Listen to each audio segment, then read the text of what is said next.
Во полупразна сала, власта и опозицијата и на вториот и последен ден од дебатата за измените за законот за работни односи, со меѓусебни обвинувања за тоа кој правил криминал во Македонија. Опозицијата го спори означувањето на предложените законски измени со европско знаменце и го бара на увид договорот со Бехтел и Енка, кој според нив остава простор за сомнежи за корупција.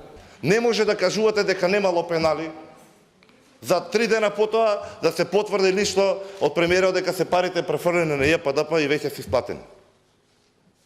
За обврска која што произлегува директно од договорот. Кој му дал право на тој да подпише договор што не е во согласност со нашите закони?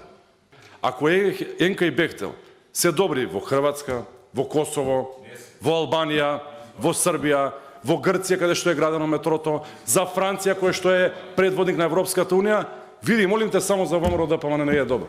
За употребата на европското знаменце на законски измени кои не се усогласуваат со европското законодавство. Опозицијата преку писмо ја алармираше Европската унија, но и евроамбасадорот во Македонија Дейвид Гир.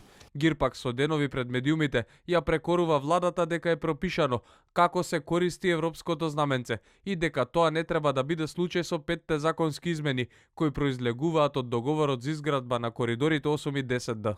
Заменик министерката за правда Викторија Врамовска-Мандик во синокешната анализа на телевизија 24 одлуката 5 законски измени да влезат во собраниска процедура по итна постапка и со европско знаменце ја правдаше со тоа дека овие автопати биле европски, но и дека имало блокада од опозицијата, па морале да се одлучат на таков чекор. По законот за работни односи на Комисијата за европски прашања ќе се разгледуваат и законските измени во законот за урбанистичко планирање, законот за градење, законот за експроприација и законот за номинирање на стратешки партнер за изградба на коридорите 8 и 10Д.